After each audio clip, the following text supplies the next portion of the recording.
आज हम सत्य और असत्य के बारे में सुनेंगे।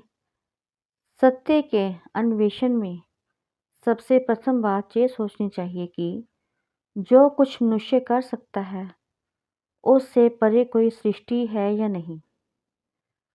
सत्य की अपनी शक्ति होती है। व्यक्ति जब सत्य में उतर जाता है, तब उसके शब्दों में महान शक्ति होती है और वह गहन प्रभाव छोड़ता है। महान पुरुषों में ये शक्ति होती है। इसी के कारण वे मानव को सुधार पाए। वे अपने दिए हुए उपदेशों के अनुसार आचरण करते हैं। वे चढ़ते हुए सूरज को सम्मान देते हैं, जो प्रकाश फैलाकर मार्गदर्शन करता है। जब मानव बुद्धि के माध्यम से सत्य को खो जाता है, जैसे कि विज्ञान की उपलब्धि जो भी है, ये सिर्फ बुद्धि के ही माध्यम से हुई है। लेकिन बुद्धि जो है, जो दृश्य, जो संसार में चीज़ है, उसी के बारे में बातचीत कर सकते हैं। जो अदृश्य है, उसे नहीं बता सकती और सत्य और अदृश्य में क्या अंतर है, ये भी नहीं बता सकती। तब ये सोचना चाहिए कि इंसान ने जो बुद्धि से जाना, उससे इतना ज़रूर हुआ कि दृश्य में है, उसे हमने ज्ञात कर लिया। लेकिन जो कुछ अदृश्य में है, वो हमने नहीं जाना और ये भी नहीं जाना कि वास्तव में जो हमने दृश्य को जाना है, ये परम सत्य है या नहीं। जब हम सत्य बन जाते हैं, तभी हमसे सत्य प्रसारित होता है। हम सत्य को देखते हैं, सत्य में रहते हैं, सत्य का आनंद लेते हैं। वही वास्तविक जीवन है, जिसे हम किसी असत्य काल्पनिक दिव्यता से छोटी चीज़ में नहीं उलझते। जब हम ऐसा नहीं करते, तब हम सत्य होते हैं, हकीकत होते हैं और अपने व्यवहार में, अपनी बातों को, अपने जीवन में, अपनी सभी बातों में सत्य प्रसारित करते हैं।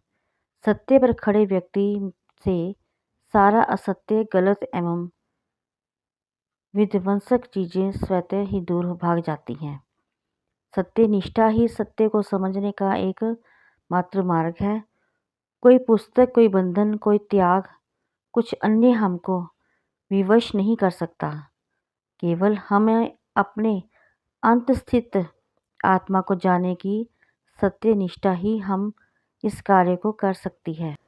हमारे अंदर अमीबा की स्थिति से मनुष्य योनि तक लाने में अनेक अवतारों ने आकर महान कार्य किया और हमें आज इस स्थिति में ला छोड़ा है कि हम आधुनिक काल में एक सतर्क मानव के रूप में विचरने लग रहे हैं। लेकिन हम सतर्क हैं, सचेत नहीं। अंधा आदमी ज़्यादा सतर्क होता है, उसके पास आंखें होती हैं, वह बिल्कुल अविचल हर चीज़ को देखता रहता है। अंधा आदमी छोटी छोटी चीज़ों तक को महसूस करता है, उसको हर जगह का बहुत बारीक पता होता है। और देखने वाला आदमी जिसकी आंखें होती हैं, वह उन्हीं चीज़ों को देखता है जिन्हें देखना है, जिनको जानना है। जब तक प्रकाश नहीं होगा, आप गंदगी तो देख ही नहीं सकते। गंदगी तो आपको दिखाई ही नहीं देती अंधेरे में। जब आपके अंदर प्रकाश आ जाएगा, आप गंदगी को देखोगे। तो प्रथम चीज़ है प्रकाश का पाना, जिसे कि लोग कहते हैं सत्य को पाना, सत्य को जानना। हम जानते हैं कि हमारे पंडरिपु हैं, जिन पर विजय प्राप्त किए बिना हम धार्मिक व्यक्ति नहीं हो सकते। यही कहा गया है कि वास्तव में सभी धर्म हमारे अंतस्थित इन 6 शत्रुओं को बढ़ावा देने में लगे हुए हैं।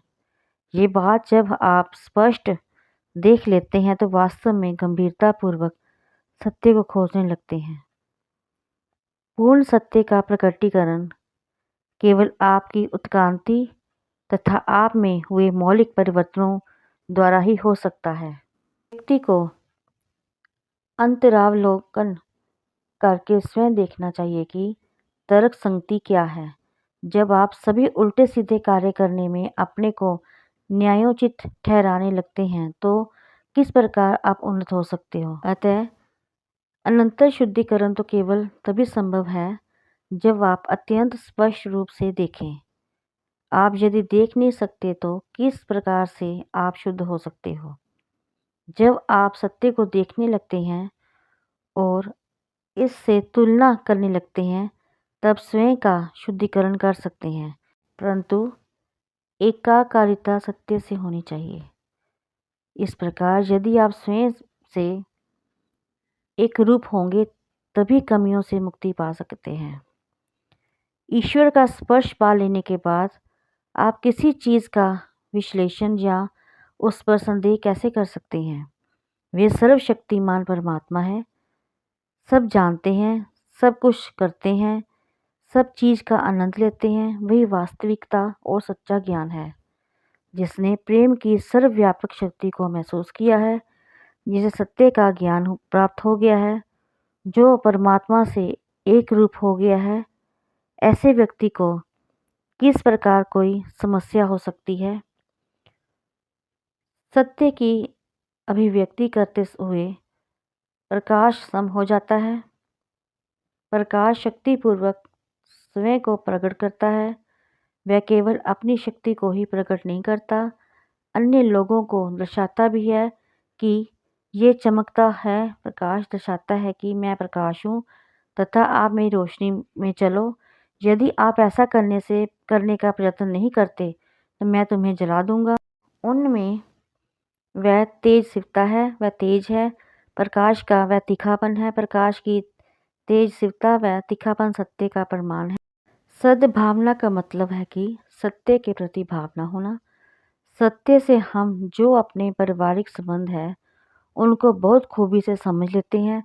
सत्य में जो भावना का विशेष अंग है वो ये कि हम भावना में आडोलित हो जाते हैं।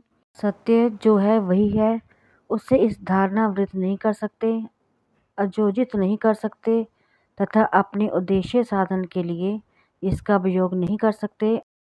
अपने बंधनों के साथ हम सत्य को नहीं खो सकते। हमें स्वतंत्र व्यक्तित्व बनना होगा।